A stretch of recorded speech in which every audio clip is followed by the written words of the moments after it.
사람에게는 모성애라고 하는 것이 있고 부성애라고 하는 것이 있습니다. 누가 가르쳐 주어서가 아니라 사람들의 마음속 깊은 곳에 태어날 때부터 내재되어 있는 그런 습성, 품성이라고 말할 수가 있겠습니다. 사람의 마음속에 새겨져 있기 때문에 누가 가르쳐 주어서가 아니라 본능적으로 자녀들을 사랑하는 모습을 보여주게 되고 있는데요. 바로 이러한 점이 기계와는 좀 다른 점이라고 할 수가 있겠습니다. 자동차를 만들어낸 기계가 자기가 만들어낸 자동차를 사랑한다거나, 휴대폰을 만들어낸 기계가 자기가 만든 휴대폰을 사랑할 수 있는 것은 아닙니다. 사람이기 때문에 자기가 낳은 자식을 사랑하는 것이고, 그 사랑은 그 무엇으로도 막을 수가 없는 것이죠. 사람에게뿐만 아니라 이러한 모성애, 부성애라고 하는 것은 동물들에게도 새겨져 있습니다. 얼마 전에 제가 텔레비전 프로그램을 하나 보게 되었는데요. 우리나라 동물원에 와 있는 판다가 새끼를 낳는 그런 과정을 보여주는 프로그램이었습니다.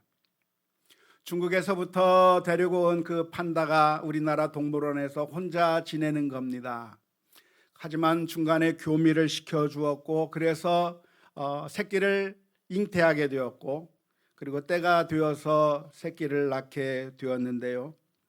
출산 직후에 그 어미 판다가 보여주었던 그 행동이 참 신기하고 놀라웠습니다. 그 어미 판다가 한 일이 무엇이냐면, 새끼가 낳게 되자 새끼가 바닥에 떨어졌는데요. 그 새끼를 입으로 물어서 자기의 배에다가 올려놓는 겁니다.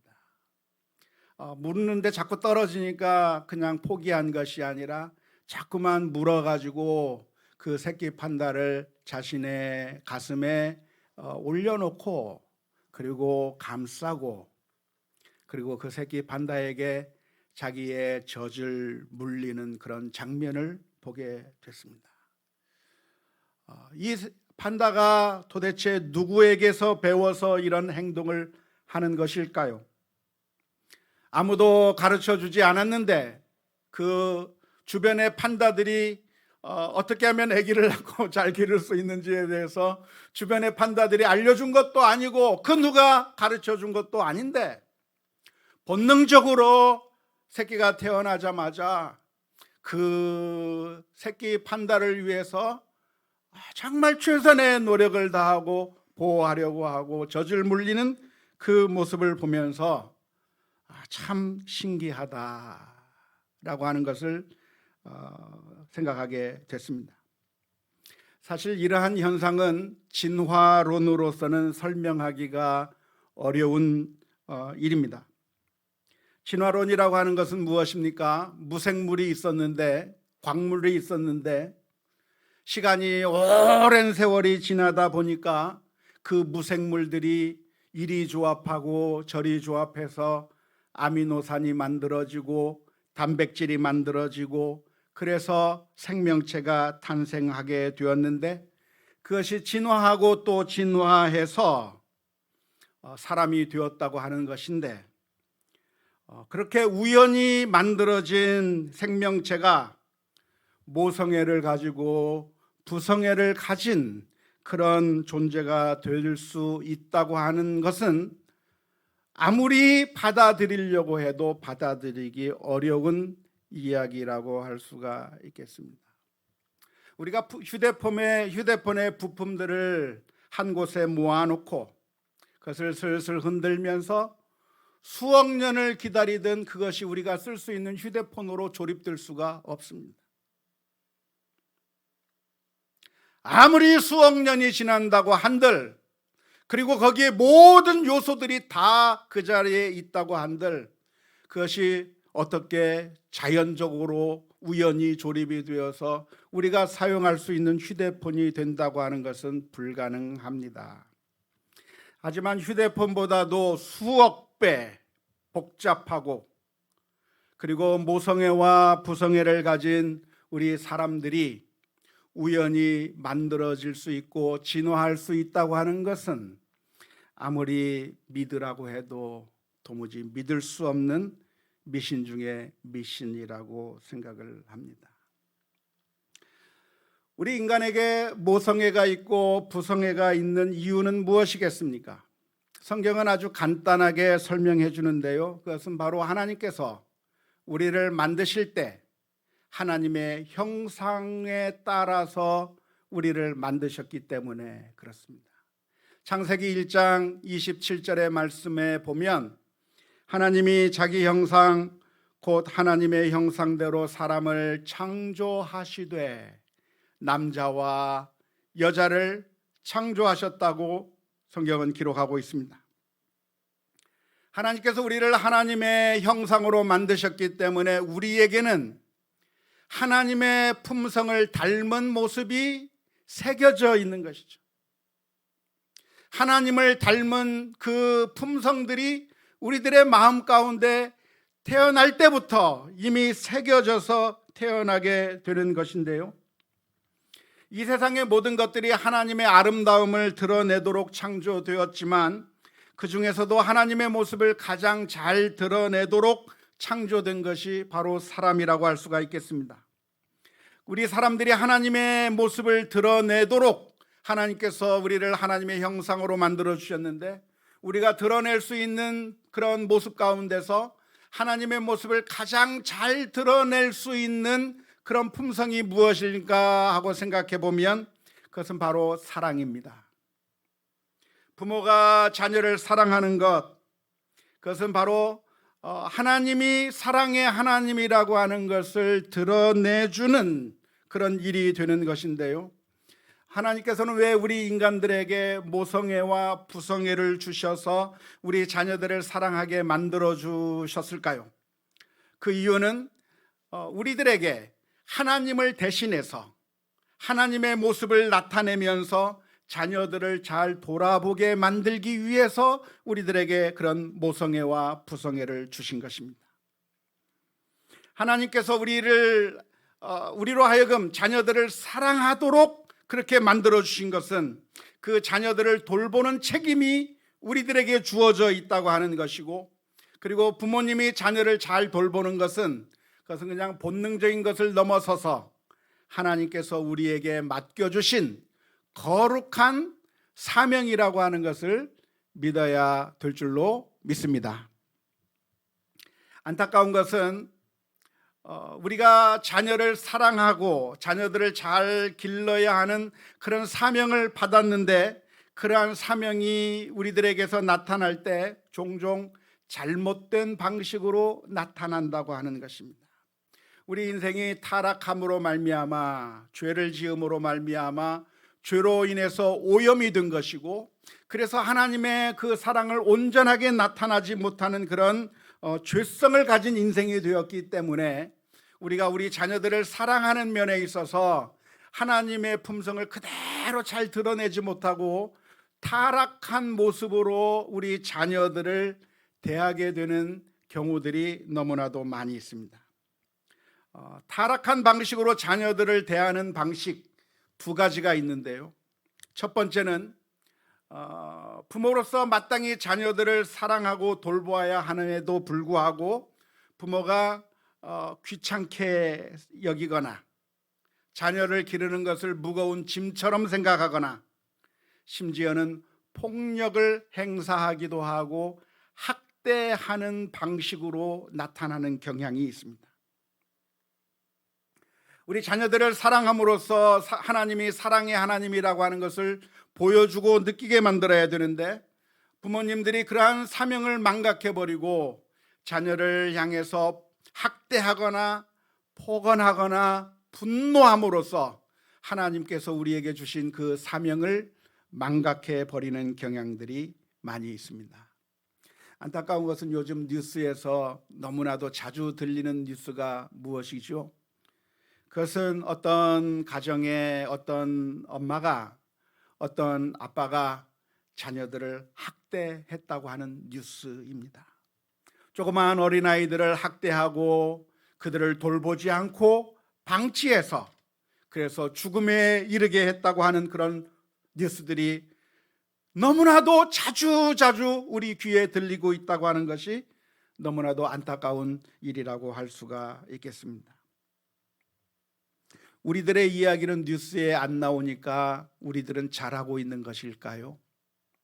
사실은 그렇지 않습니다.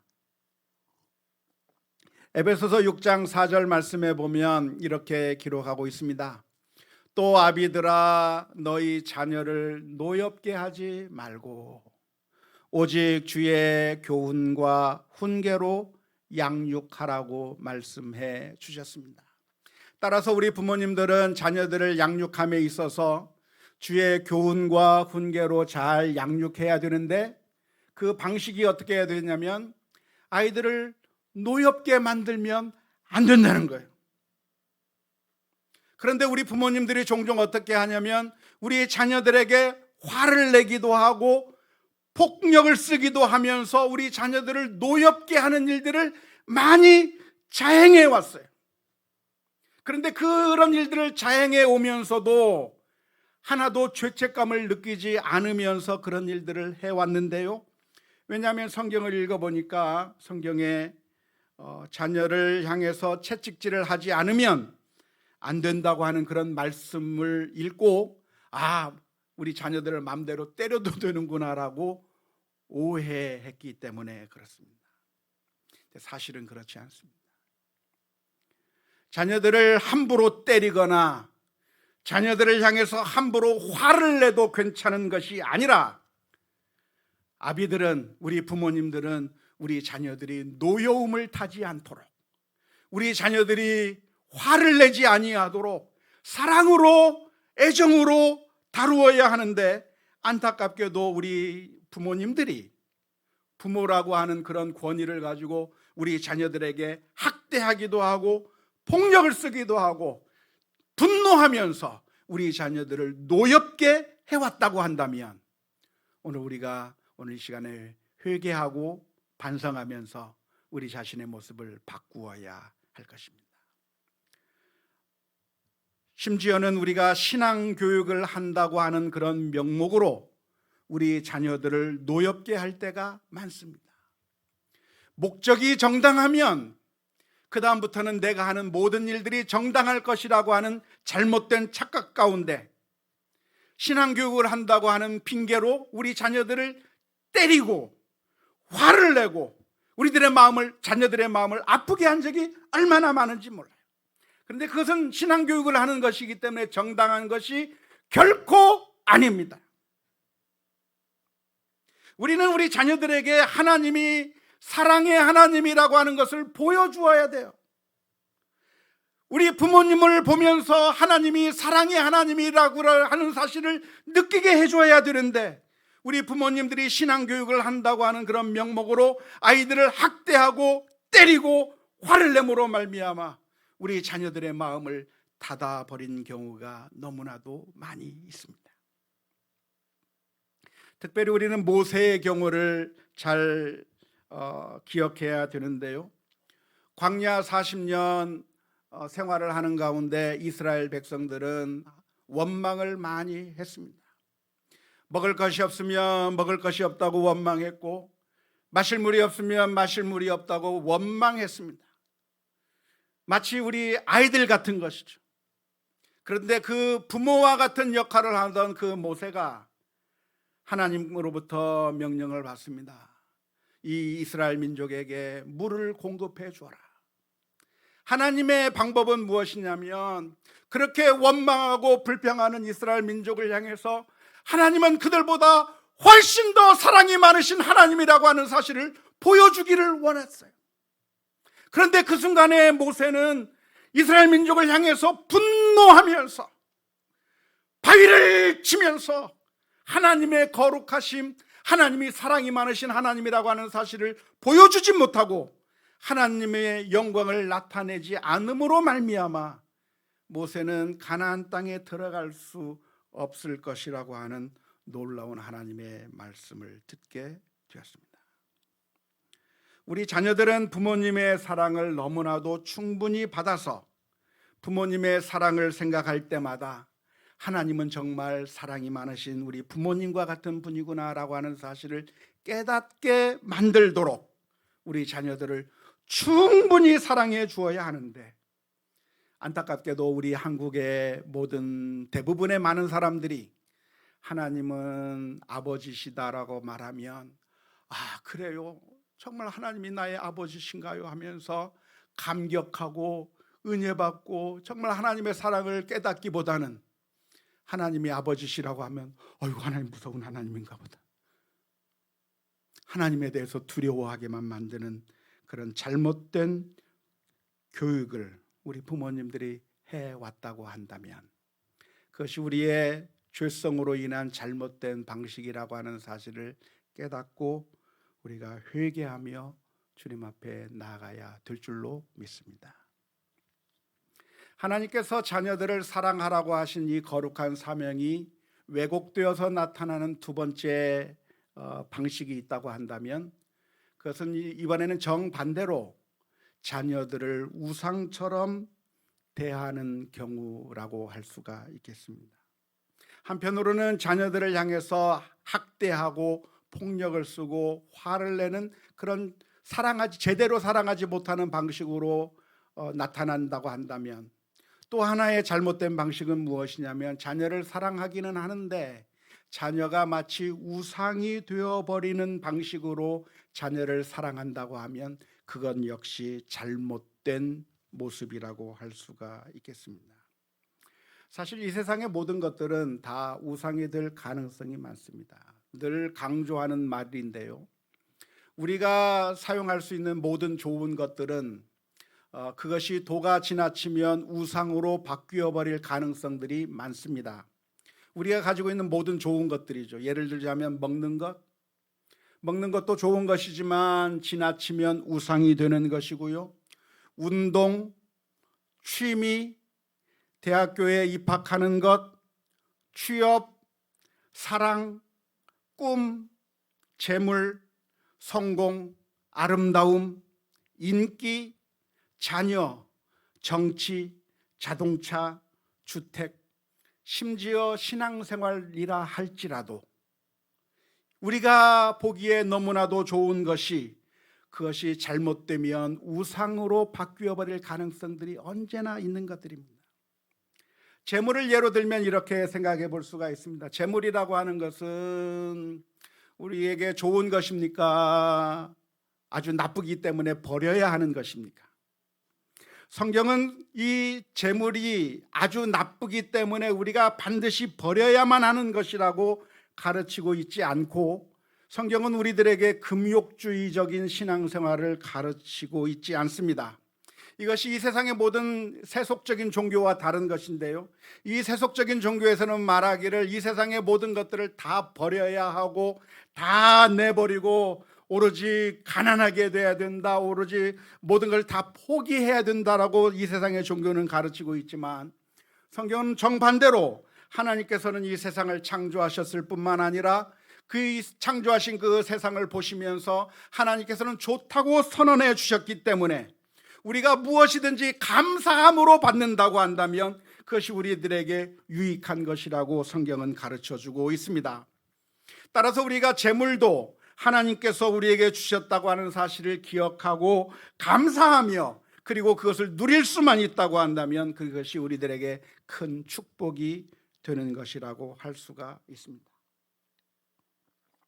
하지만 그렇게 좋은 재물이라고 할지라도 우리들에게 우상이 되는 경우가 많이 있는데요, 그러한 우상이 되는 경우를 성경에서는 경고하고 있는데, 마치 우리 재물이 우리를 먹여 살리는 것처럼, 이 재물이 그 무엇보다도 소중한 것처럼, 하나님보다도 더 소중한 것처럼 착각하기 시작하는 경우, 그래서 그 재물이 우리들의 우상이 되어버린다고 한다면 그러면 그 재물이 우리에게 악한 것이 될 수가 있습니다. 정치도 마찬가지죠. 정치나 정치인이라고 하는 것, 이데올로기라고 하는 것도 우리들에게 유익한 것이라고 할 수가 있겠습니다. 성경은 권세에게 복종하라고까지 말씀하고 있습니다. 하지만 어느 순간에 그러한 사랑이 도가 지나쳐서 어느 순간에 정치나 이데올로기나 정치인이 나의 우상이 되어버린다고 한다면, 그리고 마치 우리의 소망이 그런 정치나 정치인에 달려있는 것으로 생각하고 착각해 버린다고 한다면, 그런 정치나 정치인이 혹은 이데올로기가 우리의 우상이 되어버릴 수가 있는 것이죠. 자녀들도 역시 마찬가지인데요, 자녀를 사랑하는 것은 죄가 없습니다. 아니, 그것은 하나님께서 우리에게 주신 사명입니다. 따라서 우리가 자녀들을 충분히 사랑해야 합니다. 당연한 것입니다. 그런데 어느 순간에 그 자녀를 사랑하는 것이 도가 지나쳐서 우리 자녀가 나의 우상으로 바뀌어 버리는 때가 있습니다. 그렇게 된다고 한다면 더 이상 그 자녀가 우리에게 유익한 것이 아니라 그 자녀가 우상이 되어버린다고 한다면 낭패를 당할 수밖에 없습니다. 그래서 성경에서는 우리에게 무엇을 경고하냐면 하나님보다 더 사랑해서는 안 되는 것이라고 말씀해 주고 있습니다. 마태복음 10장 37절 말씀에 보면 예수님께서 이렇게 말씀해 주셨습니다. 아들이나 딸을 나보다 더 사랑하는 자도 내게 합당하지 않다고 말씀해 주셨습니다.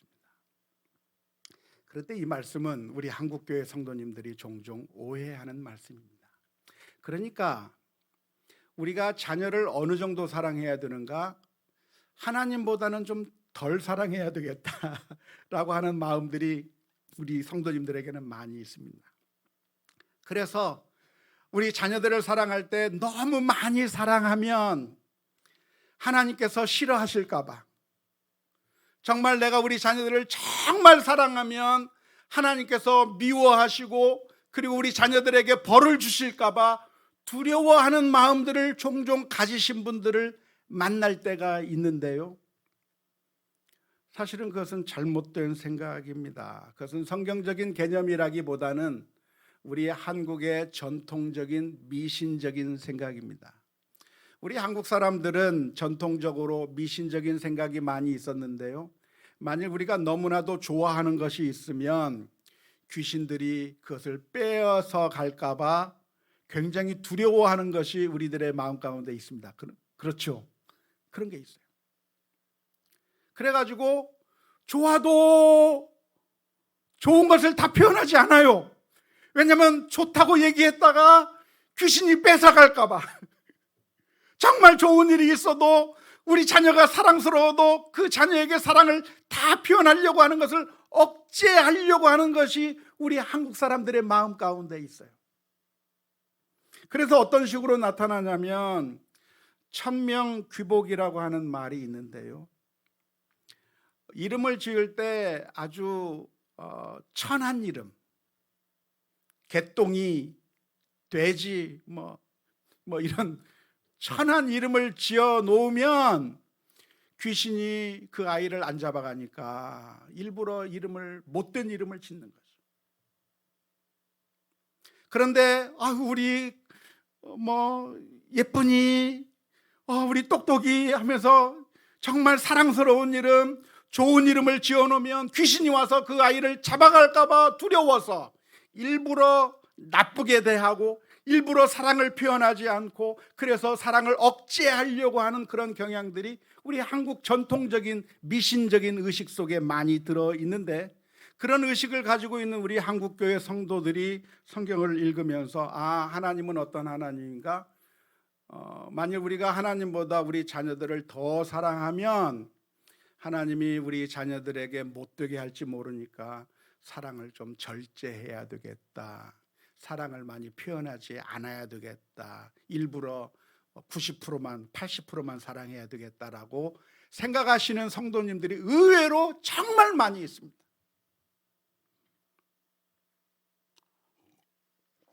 그런데요, 우리 하나님은 그런 하나님은 아니에요. 우리가 사랑하는 그 아들을 우리가 사랑하는 것이 시기 나고 질투나서 우리 아들을 빼앗아가 버리고, 우리가 정말 사랑하는 그 모습이 너무나도 꼴보기 싫어서 데려가시는 그런 하나님이 결코 아니에요. 하나님께서 이 말씀해 주시는 것은 우리가 우리 자녀들을 사랑하는 것을 충분히 사랑해서는 안 된다고 말씀해 주시는 의미가 결코 아닙니다. 오해하지 마십시오. 어쩌면 우리의 사랑은 부족해요. 지금도 더 많이 사랑하셔도 돼요. 더 충분히 사랑하셔도 돼요.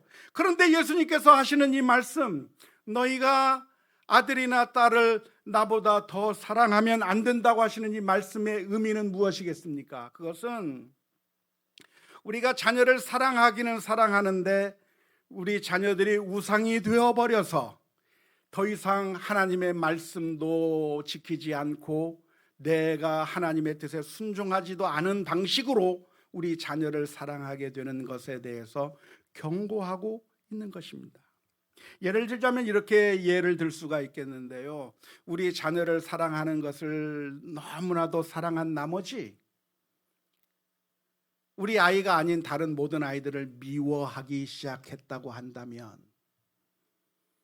그것은 하나님께서 원하시는 방식이 아닌 것이고 우리 자녀들이 우상이 되어버린 증거입니다.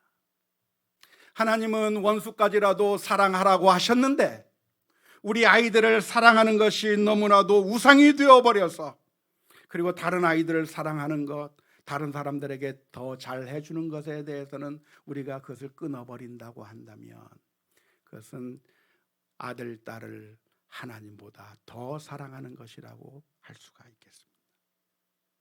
자녀를 너무나도 사랑한 나머지 정의와 공의를 쳐버리고 공평함을 무시해버리는 행동을 한다면 그것은 아들, 딸을 하나님보다 더 사랑하는 결과라고 말할 수가 있겠습니다. 예를 들자면 내가 어떤 책임을 맡고 있어서 모든 것을 공평하게 처리해야 되는 사람인데 그 위치에 있을 때 우리 아이들을 너무나도 사랑하기 때문에 우리 아이들에게 편법으로 더 좋게 대해주고 공평하지 못하게 우리 아이들에게 더 밀어주고 그리고 다른 아이들보다 더 잘 나가도록 그렇게 만들어준다고 한다면 그것은 이미 그의 마음 가운데는 자기 자식이 우상이 되어버린 것이라고 할 수가 있겠습니다.